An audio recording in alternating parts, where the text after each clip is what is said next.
नमस्कार। आज मैं आपको साइमन कमीशन और नेहरू रिपोर्ट के बारे में जानकारी दूंगी। भारतीय शासन अधिनियम 1919 की धारा 84 के अनुसार अधिनियम की क्रियान्वित के 10 वर्ष बाद भारत में उत्तरदायी शासन की प्रगति की जांच के लिए एक आयोग की नियुक्ति होनी थी। ये सुधार 1921 में लागू किए गए थे, इसलिए आयोग की नियुक्ति 1931 में होने चाहिए थी, परंतु ब्रिटिश सरकार ने भारतीय सुधारों की जांच करने के लिए 1927 में ही एक कमीशन नियुक्त कर दिया। ब्रिटिश शासन द्वारा समय से पूर्व इस प्रकार के आयोग की नियुक्ति का कारण मॉन्टफोर्ट सुधारों की जांच की भारतीय मांग के प्रति ब्रिटिश शासन की उदारतापूर्ण रियायत बताया गया, किंतु वास्तव में समय से पूर्व इस आयोग की नियुक्ति के प्रमुख कारण थे। फर्स्ट, अनुदार सरकार भारत में ऐसे समय जांच आयोग भेजने के लिए उत्सुक थी जबकि सांप्रदायिक उपद्रव अपने सबसे बुरे रूप में विद्यमान हो, जिससे आयोग भारत के सामाजिक और राजनीतिक जीवन का दयनीय प्रभाव प्राप्त करे। दूसरा, 1929 में इंग्लैंड के आगामी चुनाव में अनुदार दल अपनी हार की आशंका से ग्रस्त था और वह मजदूर दल के हाथों में भारत के भविष्य को नहीं छोड़ना चाहता था। तीसरा, ब्रिटिश राजनीतिज्ञ आयोग का उपयोग स्वराज्य दल को छिन्न भिन्न करने के लिए करना चाहते थे और इस दृष्टिकोण से 1927 का वर्ष उपयुक्त था। प्रोफेसर कोत का विचार है कि आयोग समय से पूर्व नियुक्ति नेहरू और बोस के निर्देशन में चल रहे युवा आंदोलन के कारण हुई। साइमन कमीशन की नियुक्ति की घोषणा।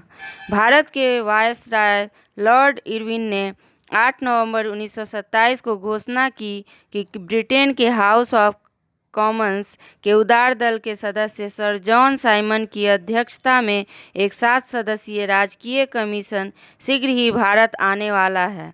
इस कमीशन के समस्त 7 सदस्य अंग्रेज थे और वे ब्रिटेन के संसद के सदस्य थे। कमीशन में भारतीयों को सम्मिलित न करने का कारण यह बतलाया गया कि क्योंकि कमीशन की अपनी रिपोर्ट ब्रिटिश संसद को देनी होगी, इसलिए उसमें ब्रिटिश संसद के सदस्यों को ही सम्मिलित किया जाना उचित था। किंतु सरकार का यह स्पष्टीकरण भारतीयों के लिए केवल एक भुलावा था, क्योंकि इस समय 2 भारतीय, लॉर्ड सिन्हा और मिस्टर सक्लातवाला भी ब्रिटिश संसद के सदस्य थे। इस प्रकार सरकार ने कमीशन के अंतर्गत किसी भारतीय को नियुक्त न कर भारतीयों का बड़ा अपमान किया। कमीशन का उद्देश्य। ब्रिटिश शासन द्वारा कमीशन को यह कार्य सौंपा गया कि वह ब्रिटिश भारतीय प्रांतों में पता लगाए कि सरकार कैसी चल रही है, प्रतिनिधि संस्थाएं कहां तक ठीक कार्य कर रही हैं, राजनीतिक चेतना का कहां तक विकास हुआ है, उत्तरदायी शासन के सिद्धांत को किस रूप में अपनाया जाए और इसमें किस प्रकार के अन्य परिवर्तन किए जाएं। कमीशन का बहिष्कार। कमीशन के गठन तथा उसके समिति उद्देश्यों के कारण कमीशन के प्रति भारतीयों में क्षोभ उत्पन्न होना स्वाभाविक था। कांग्रेस ने दिसंबर 1927 के मद्रास अधिवेशन में साइमन कमीशन के प्रति अपनी प्रस्ताव में कहा, चूंकि ब्रिटिश सरकार ने भारत के आत्मनिर्णय के अधिकार को पूर्ण उपेक्षा करके एक शाही कमीशन नियुक्त किया है, अतः यह कांग्रेस निश्चय करती है कि भारत के लिए आत्मसम्मान पूर्ण एकमात्र मार्ग यही है कि वह कमीशन का हर हालत में और हर प्रकार से बहिष्कार करे।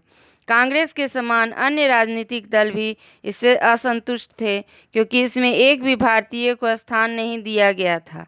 अतः अन्य राजनीतिक दलों द्वारा भी कमीशन के बहिष्कार का निश्चय किया गया। श्री दिनसा वाचा जैसे अखिल भारतीय उदार नेताओं ने कमीशन के विरुद्ध एक घोषणा पत्र तैयार किया। कांग्रेस के अतिरिक्त भारत के सभी राजनीतिक दल के प्रतिनिधियों ने इस घोषणा पत्र पर हस्ताक्षर किए। लाला लाजपत राय ने केंद्रीय व्यवस्थापिका सभा में 1928 में एक प्रस्ताव प्रस्तुत किया कि कमीशन की योजना सर्वथा अमान्य है और किसी सदस्य को इससे किसी भी स्तर अथवा किसी भी रूप में कोई सरोकार नहीं है। उनका यह प्रस्ताव स्वीकृत हुआ। मुस्लिम लीग में सर मोहम्मद शफी के नेतृत्व वाले वर्ग ने कमीशन का स्वागत किया, वहीं इसके दूसरे वर्ग का नेतृत्व कर रहे मिस्टर जिन्ना ने इसका बहिष्कार किया। मिस विल्किंसन के अनुसार जलियांवाला बाग की दुखदांत घटना के बाद सारे देश में जितनी इस कमीशन की निंदा हुई उतनी अंग्रेजों के अन्य किसी काम की नहीं हुई। यह कमीशन 3 फरवरी 1928 को बम्बई में पहुंचा। संपूर्ण भारत में इसी दिन हड़ताल रखते हुए साइमन वापस जाओ के नारों से इसका विरोध किया गया। लाहौर में लाला लाजपत राय पर पुलिस के लाठियों से भीषण रूप से वर्षा की, जिससे उनका हृदय घायल हो गया। लाला लाजपत राय ने कहा, मेरे ऊपर किया गया लाठी का प्रत्येक प्रहार ब्रिटिश साम्राज्य के कफन की कील सिद्ध होगी। बंगाल व पंजाब में क्रांतिकारी हिंसात्मक कार्यों को प्रोत्साहन मिला।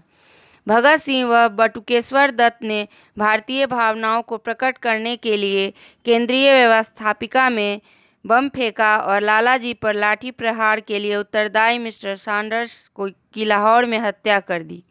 Simon report.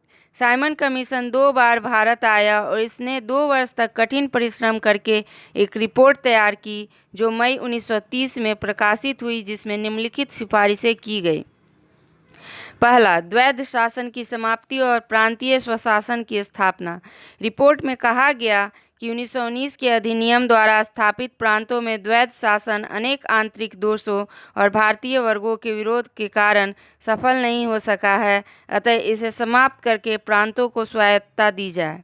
दूसरा, संघ शासन की स्थापना। रिपोर्ट में भविष्य में भारत के लिए एक संघ शासन की स्थापना की सिफारिश की गई, जिसमें ब्रिटिश भारत के समस्त प्रांत और समस्त भारतीय देशों राज्य सम्मिलित होंगे। तीसरा, मताधिकारी और धारा सभाओं का विस्तार।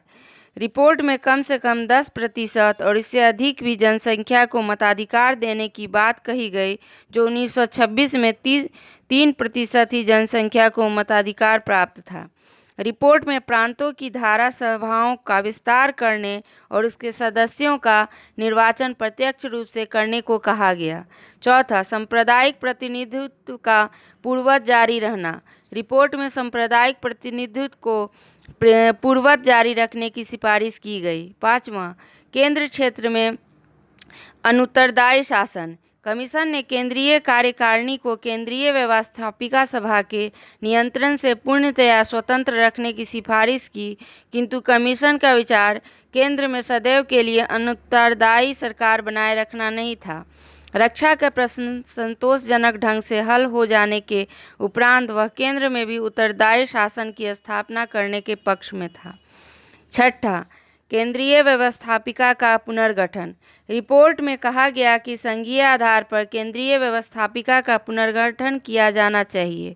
केंद्रीय विधानसभा में भावी संघ में शामिल होने वाले प्रांतों के प्रतिनिधि शामिल हो व उसमें देशी रियासतों के प्रतिनिधि भी शामिल किए जा सकते हैं। जब वे संघ में मिलने के लिए तैयार हो जाएं, उच्च सदन राज्यसभा को संघीय आधार पर गठित किया जाना चाहिए। दोनों सदनों के गठन हेतु अप्रत्यक्ष चुनाव की सिफारिश की गई। सातवां, बृहत्तर भारतीय परिषद की स्थापना। कमीशन ने सिफारिश की कि भारतीय संघ की स्थापना के पूर्व भारत में एक बृहत्तर भारत परिषद की स्थापना की जाए, जिसमें ब्रिटिश भारत के प्रांतों तथा भारत की देशी रियासतों के प्रतिनिधि सम्मिलित हों। इस परिषद के माध्यम से वे अपनी सामान्य समस्याओं का निराकरण करें। आठवां, अन्य सिफारिशें। कमीशन ने कहा कि भारत मंत्री की परामर्श देने के लिए भारत परिषद को कायम रखा जाए। सेना के भारतीयकरण की आवश्यकता को स्वीकार किया गया। बर्मा को भारत से तथा सिंध को बम्बई से पृथक करने का सिफारिश की गई। उत्तर पश्चिम सीमा प्रांत के पिछड़े होने के कारण उसे प्रांतीय स्वशासन नहीं दिए जाने की बात कही गई। रिपोर्ट में यह कहा गया कि प्रति 10 वर्ष के बाद भारत की संवैधानिक प्रगति की जांच करने की पद्धति छोड़ दी जाए और उसके स्थान पर नवीन संविधान में स्वयं विकसित होने की व्यवस्था रखी जाए।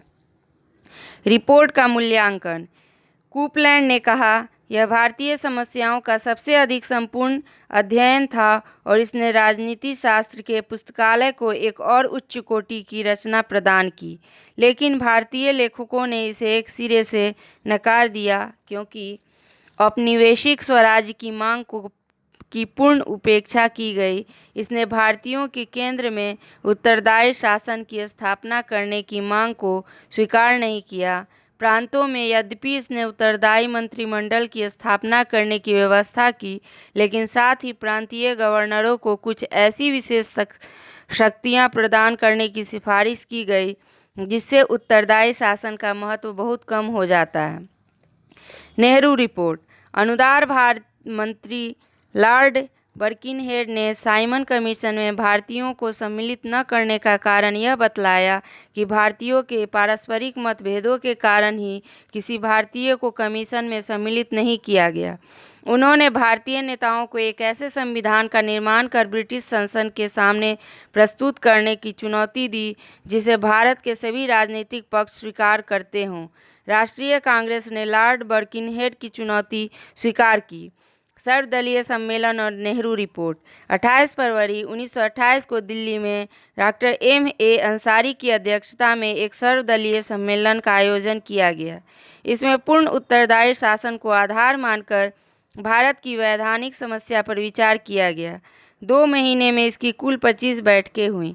इसके बाद 19 मई 1928 को डॉक्टर अंसारी के सभापतित्व में बम्बई में सम्मेलन की बैठक हुई जिसमें यह निश्चय हुआ कि भारतीय विधान के सिद्धांतों का प्रारूप तैयार करने के लिए पंडित मोतीलाल नेहरू की अध्यक्षता में एक समिति नियुक्त की जाए जो 1 जुलाई 1928 तक अपनी रिपोर्ट दे दे और इसे प्रारूप को देश को विभिन्न संस्थाओं के पास भेजा जाए। इस समिति में सर तेज बहादुर सप्रू, सर अली इमाम, श्री M.S. अणे, सरदार मंगल सिंह, श्री शोएब कुरैशी, श्री G.R. प्रधान, श्री सुभाष चंद्र बोस सम्मिलित थे। श्री जवाहरलाल नेहरू को इसका सचिव नियुक्त किया गया। 3 माह में रिपोर्ट तैयार हो गई जो नेहरू रिपोर्ट के नाम से जानी गई। नेहरू रिपोर्ट के मुख्य सुझाव। पहला, औपनिवेशिक स्वराज। भारत को तुरंत औपनिवेशिक स्वराज प्रदान किया जाना चाहिए और उसका स्थान ब्रिटिश शासन के अंतर्गत अन्य उपनिवेशों के समान होना चाहिए। दूसरा, प्रांतों में उत्तरदायी शासन। प्रांतों में द्वैध शासन का अंत कर ऐसा पूर्ण उत्तरदायी शासन स्थापित किया जाना चाहिए जिसमें प्रांतों की कार्यकारिणी पूर्ण रूपेण प्रांतीय विधानमंडलों के प्रति उत्तरदायी हो। तीसरा, केंद्र और प्रांतों के मध्य शक्ति विभाजन। इसके अंतर्गत अवशिष्ट अधिकार केंद्र को प्रदान किए गए शक्ति विभाजन स्पष्ट रूप से दर्शाया गया। चौथा, केंद्र में पूर्ण उत्तरदायी शासन। प्रांतों के समान केंद्र में भी उत्तरदायी शासन की स्थापना की बात कही गई जिसमें गवर्नर जनरल के द्वारा ऐसे वैधानिक प्रधान के रूप में कार्य किया जाना चाहिए जो अपने सभी कार्य लोकप्रिय मंत्रियों के परामर्श के आधार पर करे। 5वां, केंद्रीय व्यवस्थापिका सभा। केंद्रीय व्यवस्थापिका सभा द्विसदनात्मक होनी चाहिए। इसमें निम्न सदन का निर्माण प्रत्यक्ष निर्वाचन पद्धति तथा व्यस्त मताधिकार के आधार पर होना चाहिए और उच्च सदन के निर्माण हेतु परोक्ष निर्वाचन व्यवस्था को अपनाया जाना चाहिए। केंद्रीय व्यवस्थापिका सभा को सभी केंद्रीय विषयों पर पूर्ण नियंत्रण प्राप्त होना चाहिए। निम्न सदन की सदस्य संख्या 500 और उच्च सदन की सदस्य संख्या 200 निश्चित की गई। 6ठा, सांप्रदायिक निर्वाचन का अंत। रिपोर्ट में कहा गया कि सांप्रदायिक निर्वाचन राजनीति पर दूषित प्रभाव डालते हैं। सांप्रदायिक निर्वाचन का अंत करके उसके स्थान पर संयुक्त निर्वाचन व्यवस्था को स्थान दिया गया। साथ ही अल्पसंख्यक वर्गों के लिए उनकी जनसंख्या के आधार पर स्थान सुरक्षित रखे गए। 7वां, मौलिक अधिकारों का उल्लेख। रिपोर्ट में 19 मौलिक अधिकारों की सूची प्रस्तुत की गई जिसमें कानून के समक्ष समानता का अधिकार, धार्मिक स्वतंत्रता का अधिकार, श्रमिक और आर्थिक स्थिति के सुधार हेतु संघों के निर्माण का अधिकार और सरकारी नियमों के अनुसार शस्त्र ग्रहण करने का अधिकार प्रमुख थे। दलित वर्गों को रक्षा का आश्वासन भी दिया गया। 8वां, देसी रियासतें। रिपोर्ट में कहा गया कि देसी रियासतों के नरेशों के अधिकारों और विशेषाधिकारों की रक्षा की जाए, लेकिन इसके साथ ही संघ के निर्माण की स्थिति में उन्हें इसकी सदस्यता तभी दी जाएगी जब वे अपने आंतरिक क्षेत्र में प्रजातंत्र की स्थापना करेंगे। 9वां, सर्वोच्च न्यायालय की स्थापना। रिपोर्ट में कहा गया कि अंतिम अपीलीय न्यायालय के रूप में सर्वोच्च न्यायालय की स्थापना की जानी चाहिए। 10वां, सिंध और बलूचिस्तान। रिपोर्ट में सिंध को बम्बई प्रांत से अलग कर उसका एक अलग प्रांत बनाए जाने के साथ यह भी कहा गया कि उत्तर पश्चिमी सीमा प्रांत की ब्रिटिश भारत के अन्य प्रांतों के साथ ही वैधानिक स्तर प्राप्त होना चाहिए। नेहरू रिपोर्ट पर प्रतिक्रिया। अगस्त 1928 में लखनऊ सर्वदल सम्मेलन ने नेहरू रिपोर्ट पर विचार विनिमय किया और उसे कुछ मामूली संशोधनों द्वारा स्वीकार कर लिया, लेकिन इस विषय पर मुस्लिम लोकमत में विभेद उत्पन्न हो गया। पृथकतावादी मुसलमानों ने 31 दिसंबर 1928 को सर्वदल मुस्लिम सम्मेलन में नेहरू रिपोर्ट का विरोध किया। इसमें सर आगा खां, मौलाना मोहम्मद अली जैसे राष्ट्रवादी मुसलमान भी सम्मिलित हुए। मिस्टर जिन्ना भी नेहरू समिति द्वारा तैयार की गई वैधानिक योजना के विरुद्ध थे और उन्होंने नेहरू रिपोर्ट में संशोधन के लिए 14 सूत्र प्रस्तुत किए। रिपोर्ट को देशी रियासतों के शासकों ने अति प्रगतिवादी कहकर इसकी आलोचना की। यद्यपि नेहरू रिपोर्ट को भारतीय जनमत के सभी पक्षों द्वारा स्वीकार नहीं किया गया, लेकिन रिपोर्ट एक ऐसा व्यापक प्रलेख थी जिसमें देशभक्त भारतीयों की आकांक्षाओं को व्यक्त किया गया था। इस रिपोर्ट ने भारतवर्ष की संवैधानिक स्थिति के प्रश्न पर तत्कालीन परिस्थितियों में अत्यंत व्यवहारिक हल प्रस्तुत किया गया। स्वतंत्र भारत का संविधान भी बहुत सीमा तक नेहरू रिपोर्ट के अनुरूप ही है। अंत में सर शकात अहमद खां के शब्दों में, नेहरू रिपोर्ट अत्यंत महत्वपूर्ण रचनात्मक प्रयास था। अब तक जो भी इस प्रकार के प्रयास अन्य संगठनों द्वारा किए गए, उनमें इसका अपना एक विशेष महत्व था। इसने देश के सम्मुख एक महान आदर्श उपस्थित किया था जिसके स्थान की पूर्ति कभी नहीं हो सकती है। आज के इस वीडियो में इतना ही। अगर आपको ये वीडियो पसंद आया तो चैनल को सब्सक्राइब तथा वीडियो को लाइक करना नहीं भूलिएगा। धन्यवाद।